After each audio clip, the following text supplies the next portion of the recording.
Selamat pagi saudara yang terkasih dalam Tuhan Yesus Kristus. Berjumpa kembali dengan kami dalam program Renungan HKBP Getsemane. Kiranya pagi ini menjadi pagi yang penuh sukacita dan juga damai bagi kita semua. Firman Tuhan yang menyapa kita pada pagi ini diambil dari Mazmur 49 ayatnya yang ke-16. Tetapi Allah akan membebaskan nyawaku dari cengkraman dunia orang mati, sebab Ia akan menarik aku. Selah. Demikianlah pembacaan firman Tuhan. Saudaraku yang terkasih, sosial media saat ini menjadi suatu hal yang gak bisa dipisahkan dengan gaya hidup kita di perkotaan. Baik orang kaya, baik orang miskin, baik orang yang sudah tua ataupun anak-anak, hampir semuanya rasanya aktif sekali gitu ya menjalani hidup di media sosial. Ada yang memang suka upload atau ada juga yang suka scroll ya, lihat-lihat informasi gitu ya. Dan kehadiran media sosial ini memberikan kita akses yang begitu mudah untuk mendapatkan berbagai informasi. Selain mendapatkan informasi, media sosial juga bisa memberikan kita kemudahan untuk membagikan juga informasi. Dapat informasi, juga bisa share informasi. Dan informasi saat ini rasanya kalau kita pikir-pikir nggak jauh gitu ya. Kalau dulu kita harus cari koran atau harus lihat berita atau dengar cerita. Saat ini informasi hanya bisa kita dapatkan gitu ya, saking mudahnya. Itu rasanya kayak sejauh genggaman tangan kita aja. Dan harusnya kalau keadaannya seperti ini, harusnya hal ini membawa perubahan yang baik dalam hidup manusia saat ini. Tapi sayangnya yang terjadi, beberapa riset yang saya lihat gitu, itu mengatakan kehadiran media sosial banyak sekali membawa dampak buruk gitu dalam hidup manusia saat ini. Banyak orang yang akhirnya jadi stres, bahkan mengalami yang namanya depresi gitu akibat media sosial. Banyak sekali penyebabnya, tapi salah satu penyebabnya yang menjadi fokus kita ialah sifat kita yang suka membanding-bandingkan. Seringkali gitu ya, karena kita punya sifat membanding-bandingkan, kecenderungan ini membuat kita kalau melihat media sosial jadi stres. Ketika kita melihat kenaikan pangkat, melihat ada teman kita yang punya jabatan baru, lalu dia upload, share informasinya di media sosial. Awalnya gak ada masalah sebelum kita lihat, tapi ketika kita lihat akhirnya gak secara sadar kita akhirnya berpikir, kok dia bisa naik ya? Kok dia bisa begitu ya? Kenapa kok rasanya saya di sini-sini aja ya? Lalu ketika melihat ada rekan kita juga yang mungkin sudah menikah, ada mungkin rekan yang baru punya anak, coba share kesukacitaannya di dalam sosial media. Awalnya gak ada masalah. Lalu ketika kita melihat, akhirnya terpikir, muncul pikiran, kok dia bisa cepat nikah ya? Kok dia bisa punya anak ya? Sedangkan saya hidupnya masih gini-gini aja. Saya gak punya pasangan, masih jomblo dan sebagainya. Sedangkan umur sudah segini. Lalu di lain konteks, melihat orang lain gitu ya, coba share sukacitanya karena baru punya rumah baru, baru dapat mobil yang baru. Gak ada masalah awalnya sebelum lihat. Tapi ketika kita lihat, lalu teringat gitu ya dengan hidup kita, kok rasanya hidup saya masih gini-gini aja ya? Kok sampai saat ini udah sekian tahun saya kerja, saya masih ngontrak-ngontrak juga. Sekian tahun saya kerja, kok saya masih juga kemana-mana naik kendaraan umum gitu. Akhirnya muncul pikiran-pikiran demikian. Bahkan gitu ya, ada yang share informasi dia baru makan di restoran gitu ya, makan siang di restoran atau makan malam di restoran gitu. Sebenarnya gak ada masalah sebelum kita lihat. Tapi ketika kita lihat informasi ini, akhirnya muncul pikiran, kok dia bisa ya terus-terusan makan di restoran mewah gitu, sedangkan aku masih juga makan di warteg atau makan di pinggir jalan, dan sebagainya dan sebagainya. Tanpa kita sadari, akhirnya semakin hari kita merasa semakin resah dengan hidup kita. Dan semakin tinggi rasa resah kita, maka semakin berkurang juga rasa syukur atas apa yang kita miliki dalam hidup. Karena yang jadi fokus kita adalah pencapaian orang lain yang kita lihat lewat media sosial. Kita nggak lagi melihat berkat Tuhan yang kita terima. Dan ini cara pandang yang keliru. Ini cara pandang yang salah.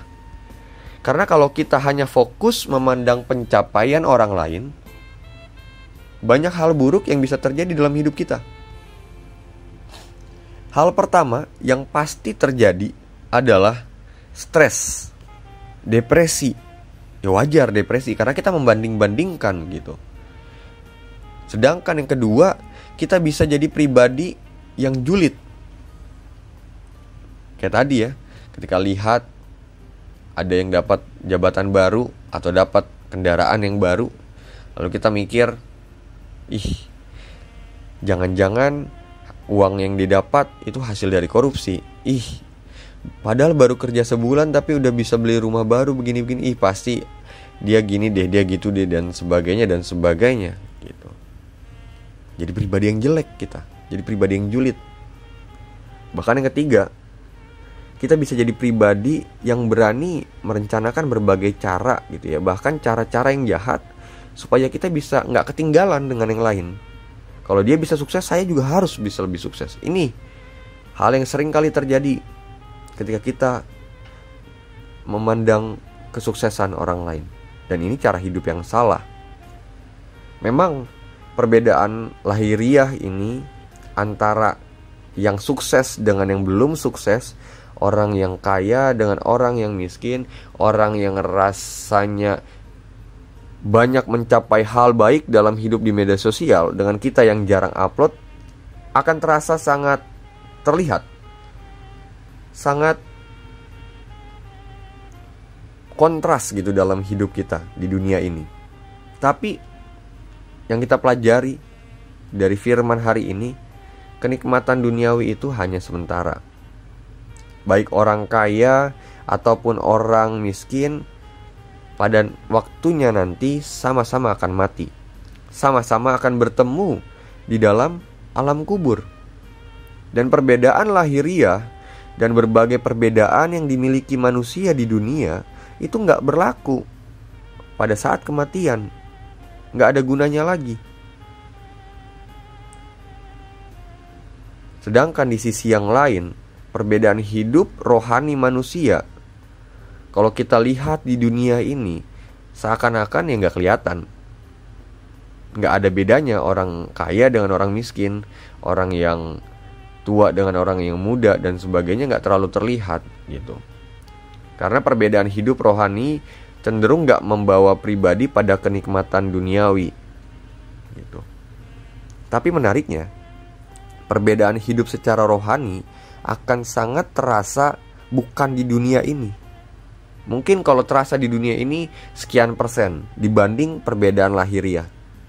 Tapi di dalam kematian dan kehidupan setelahnya, perbedaan rohani, hidup secara rohani ini sangat berpengaruh. Karena itu yang akan menentukan kemana kita akan berlabuh. Pada kehidupan kekal bersama dengan Tuhan atau hidup di dalam kebinasaan yang kekal. Maka dari itu, mari saudaraku, kita ubah fokus dan cara pandang kita. Kalau selama ini kita masih terpaku pada pencapaian, pada kesuksesan orang lain, yuk kita ubah. Segera kita ganti pandangan kita. Mari lihat Tuhan sang sumber kehidupan. Mari hitung setiap berkat yang telah Tuhan sediakan gitu dalam kehidupan kita. Dan mari kerjakan apa yang menjadi tugas tanggung jawab kita kepada Tuhan selama kita dikasih kesempatan untuk berjuang dalam kehidupan ini. Karena saya percaya setiap orang yang mau setia untuk taat kepada Tuhan, orang yang terus menaruh pengharapannya di dalam Tuhan, pasti hidupnya Tuhan pelihara. Ya mungkin kalau kita bandingkan dengan hidup orang lain, hidup kita rasanya gak senikmat hidup mereka. Mungkin kalau kita bandingkan dengan hidup orang lain, hidup kita mungkin gak semulus kehidupan orang lain. Tapi Kesetiaan kita akan membawa kita pada sebuah pengharapan. Bukan hanya pengharapan yang hanya berlaku di dunia, tapi pengharapan ini akan berlaku di dalam kematian dan hidup setelahnya. Karena ini akan membawa kita untuk bisa hidup bersama dengan Tuhan di dalam kekekalan. Karena tangan Tuhan yang kuat siap melepaskan kita yang percaya dan menaruh pengharapannya di dalam Tuhan. Dia bisa melepaskan kita dari kuasa maut dan juga kebinasaan. Mari berdoa. Ya Allah, Sang Sumber kehidupan kami bersyukur atas berkat dan kemurahan Tuhan dalam setiap kehidupan kami. Ampuni setiap kami yang terlalu sibuk membandingkan kehidupan kami dengan orang lain. Ampuni kami yang kurang mensyukuri kebaikan Tuhan dalam setiap waktu hidup kami. Ampuni segala dosa kami, ampuni segala kejahatan kami yang didasari untuk mencapai berbagai kenikmatan duniawi yang sementara ini. Ampuni kami ya Tuhan. Ya Roh Kudus, bimbing setiap kami untuk bisa terus memandang Tuhan sebagai sumber kehidupan kami, sehingga kami semua bisa terus hidup berpengharapan di dalam Tuhan. Di dalam nama anak-Mu, Tuhan Yesus Kristus, Juru Selamat kami yang hidup, kami memohon. Amin. Selamat pagi, selamat menjalani keseharian kita. Tuhan Yesus sungguh mengasihi saudara.